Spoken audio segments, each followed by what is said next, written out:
Muy bien, entre otros temas, el próximo domingo 13 son las elecciones en el BPS.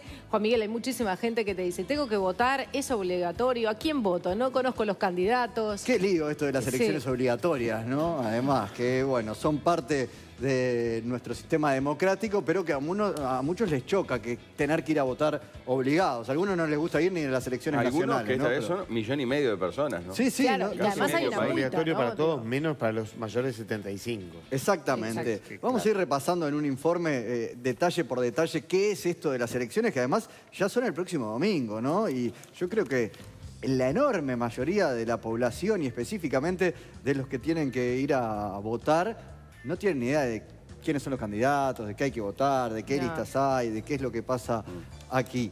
Y eso que hoy la información circula mucho más, ¿no? Porque esto tampoco es novedad que las elecciones del BPS sean obligatorias. Pero vamos a ir repasando entonces. ¿Cuándo son las elecciones? El próximo domingo, 13 de marzo. Así que agéndeselo si es trabajador, si es empresario, si es jubilado, como decía Martín bien. En ese caso, menor de 75 años. Los mayores pueden ir, por supuesto, pero no es obligatorio. no tienen la obligación. ¿Qué se vota? ¿Qué se vota? Los representantes sociales de estas tres ramas, digamos, en el directorio del BPS. El directorio del BPS está integrado por 4 miembros que son designados por el Poder Ejecutivo, más un representante del sector de los trabajadores, un representante del sector de las empresas, del sector empresarial, y un representante del sector pasivo, jubilados y pensionistas. ¿Se paraliza el país para elegir la minoría? Se paraliza el país para elegir a estas 3 personas.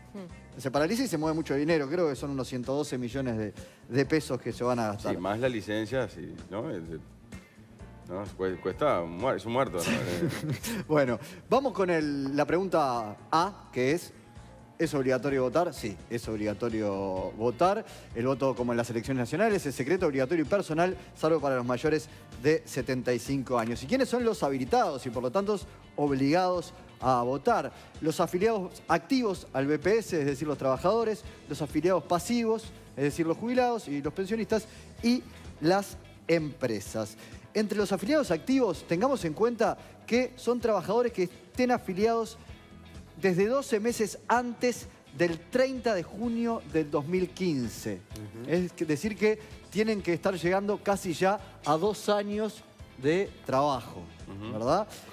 ¿Permanente, continuo? Permanente puede ser en distintas empresas, ¿no? Ininterrumpido aportando. Ininterrumpido aportando, exactamente.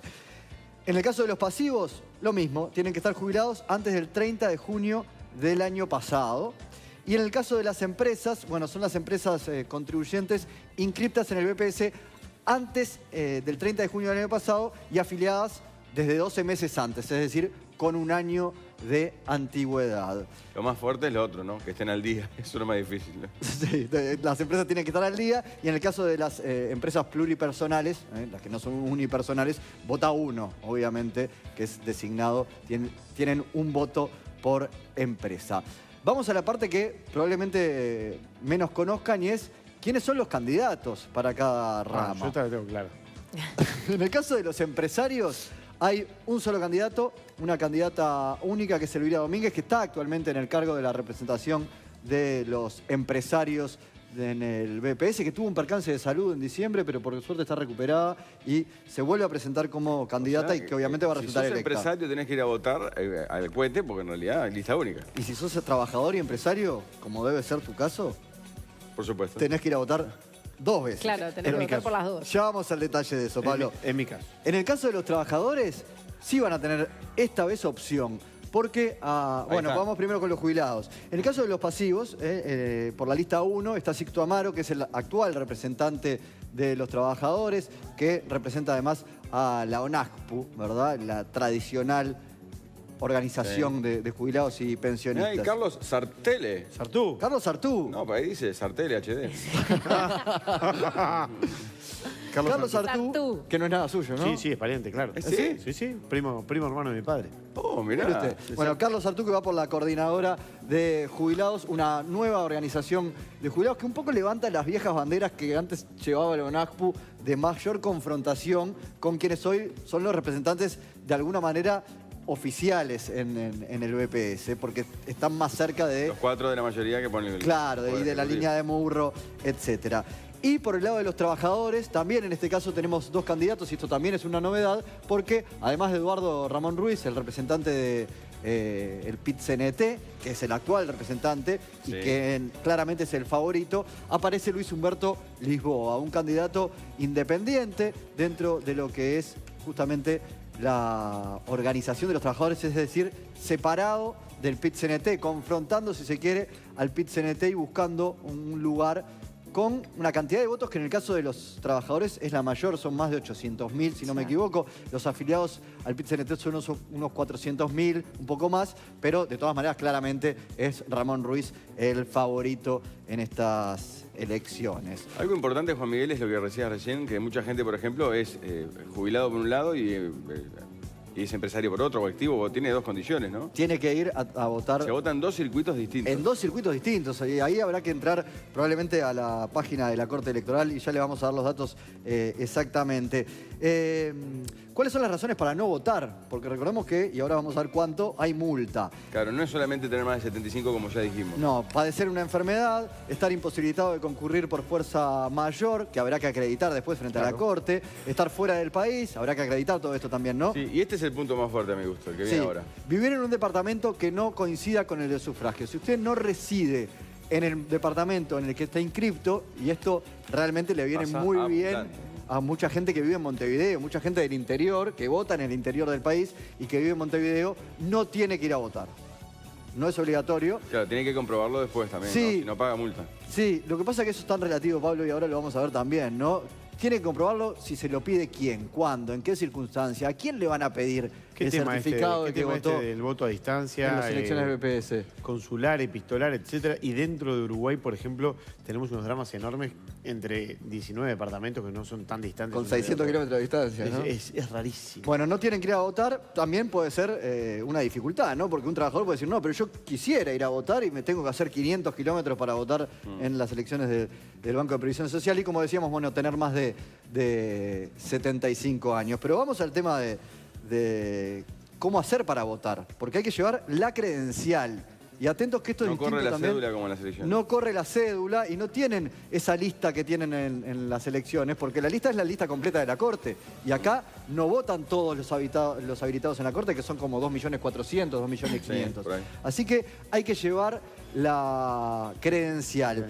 Para saber dónde votar, y acá lo más práctico es una serie circuital casi como el de las Sí, elecciones, las elecciones nacionales. entrar a www.corteelectoral.gov.uy para justamente chequear dónde pueden votar. Mañana con los diarios sale en papel. Sale en Exacto. papel el circuito. Aquí también Se puede enviar un mensaje de texto al 1212, seguido del número de la cédula, y allí van a tener la respuesta. es bien simple. Es lo más ¿De la sencillo. cédula o de la credencial, Juan Miguel? No, la cédula. De la cédula, el número de la 12, cédula. 12 y la cédula. No mezclar ahí. Es un SMS, uno pone el número de cédula y lo envía al 1212 y allí le viene el circuito. Bien fácil. Todos los datos. Porque la página del BPS, de la Corte Electoral, perdón, también es con el número de cédula. En la página del BPS también hay información por más dudas que no tengan que ver con lo No, eso mucha circuital. gente también lo pregunta porque el número de cédula se lo acuerda todo el mundo, el número de la credencial no siempre. Por eso, así que le damos la posibilidad de llamar, de escribir al 1212, número de cédula, y ya le llega cuál es el circuito. Me ¿Qué? parece la solución más práctica de Más todas. práctica, ¿Y sí. qué pasa con las multas a aquellos que no vayan a sufragar? no Bueno, vamos a puedan, ver no cuáles quieran? son las multas también, Pablo. Sí. ¿Cuántas son las multas? Se redondea, ¿no? Sí, tenemos, para quien vota por primera vez, o no vota, mejor dicho, por primera vez, una multa de 1 UR 895. Ahora, si usted ya se le dio por no votar en una elección del BPS anterior, la multa es el triple, 2.686, 3 unidades reajustables. Y en el caso de las empresas, la multa es mayor todavía, va de los 5.400 a los 89.500 pesos, dependiendo del caso de los trabajadores. En el caso de los empresarios, parece bastante más importante. Sí. No, y los públicos, Cumplir. el doble de esto, ¿no? Y los públicos también el doble. Pero hay un elemento también interesante acá. Primero, ¿cuáles efectivamente son después los controles? Si ya Claro. lo hablamos con respecto a las elecciones nacionales y a las departamentales, que después es muy poca la gente que realmente termina pagando una multa porque alguien le tranca un trámite, porque no hizo o no Sí. tiene, o no muestra que en su credencial tiene acreditado el voto. En las elecciones del BPS, la última vez fue tan alta la tasa de La abstención. de abstención y de voto en blanco, cercano al 60%, que en el Parlamento se aprobó una ley que exoneró de la multa a todos los que no habían votado. Incluso la Corte Electoral tuvo que devolverle plata a gente los que había habían ido pagado. a pagar Es la multa. insólito, Es una sí, señal un poco contradictoria, además, porque muchos del que estoy... digan, no, ahora yo no voy van a hacer nada. lo mismo. Exactamente. Bueno, hubo un intento en diciembre de aprobar un proyecto de ley para que en los casos de que hubiera un solo candidato no fuera obligatorio ir a votar, ¿no? Porque ¿qué sentido? Bueno, pero no hubo tiempo en los trámites parlamentarios para aprobarlo, así que las reglas de juego antes de la elección Por son ahora, que si no vota hay entonces, multa. hay multa. Exactamente, pero ya vimos lo que pasó la última vez. Una corrección mínima porque omití decir una cosa. Cuando dijimos que se puede votar por SMS, el SMS que tienen que escribir dice, tienen que escribir voto, espacio y el número de cédula. Ahí sí lo envían al Bien. número 1212-1212. Pero recuerden, pues yo dije solamente el número de cédula. Es voto, espacio y el número de cédula. Perfecto. Bueno, hablemos ahora de otros temas. Esperemos entonces que...